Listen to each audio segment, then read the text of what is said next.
Welcome back to the Creating a Community Animal Disaster Plan Toolkit.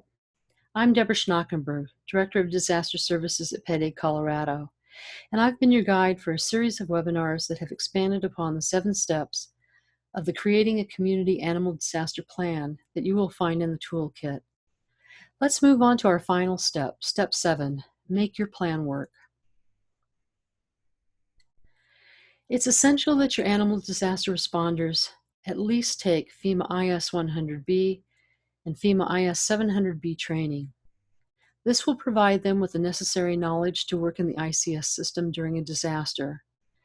Additional ICS trainings will be very helpful as well. Unlike the many standardized or required programs of training that exist in our country for law enforcement, fire and rescue, emergency medical services, or human emergency sheltering, there is actually no standardized or required programs of training in existence currently for animal disaster first responders and volunteers. Now, while this is true, there are actually many training courses available for animal first responders from a variety of agencies. In addition, the local animal planning group, emergency management agency, and your CART leadership can create and plan trainings and exercises that are tailored to the needs of your community.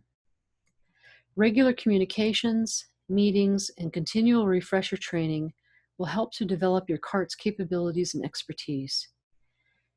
Make an effort to integrate into local emergency management exercises, including Emergency Operations Center exercises.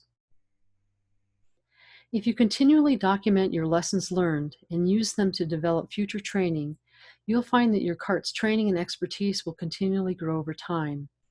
Your lessons learned will also assist you in updating your animal disaster plan to better meet the needs of your community.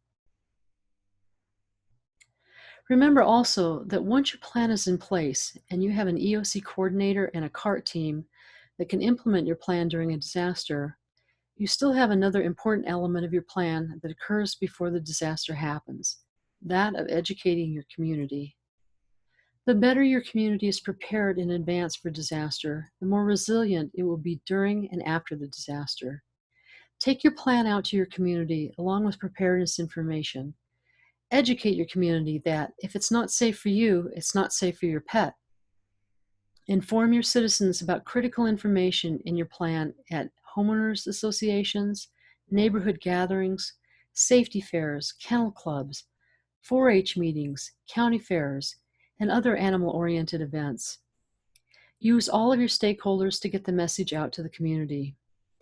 Always have a vision that the primary purpose of an animal disaster plan and of a CART when there are no disasters happening should be to educate and inform your community. Don't let your plan lay on the shelf or bookcase.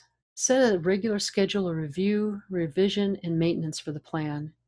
There's often a lot of excitement and commitment in the initial stages of creating a plan and forming and training a CART.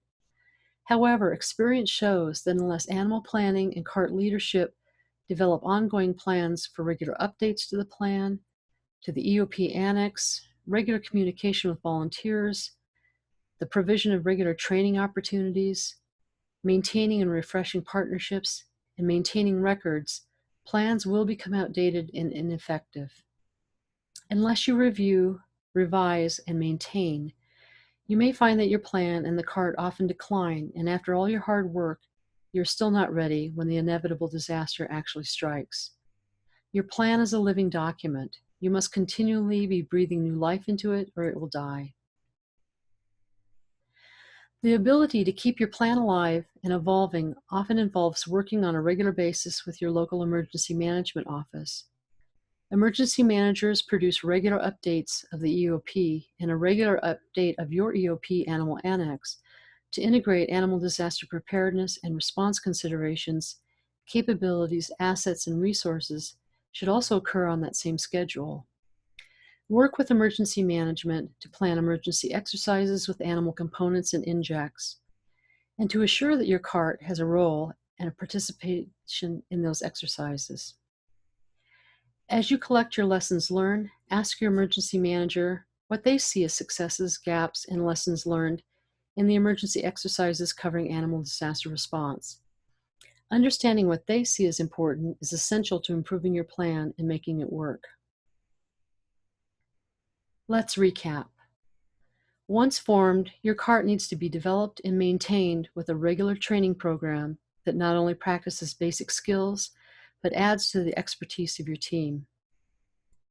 Communications and meetings with the cart is also important to keeping volunteers engaged and up to date with the rest of the team, emergency management, and the local authorities. The major function of a cart when not involved in a disaster is to educate the community on animal disaster preparedness and the animal disaster plan for the community. Stay engaged with your jurisdiction's emergency managers in future updates of the Emergency Operations Plan and Annex, and make the effort to be integrated into regular emergency and disaster exercises. All of this will ensure that your plan works when you need it the most.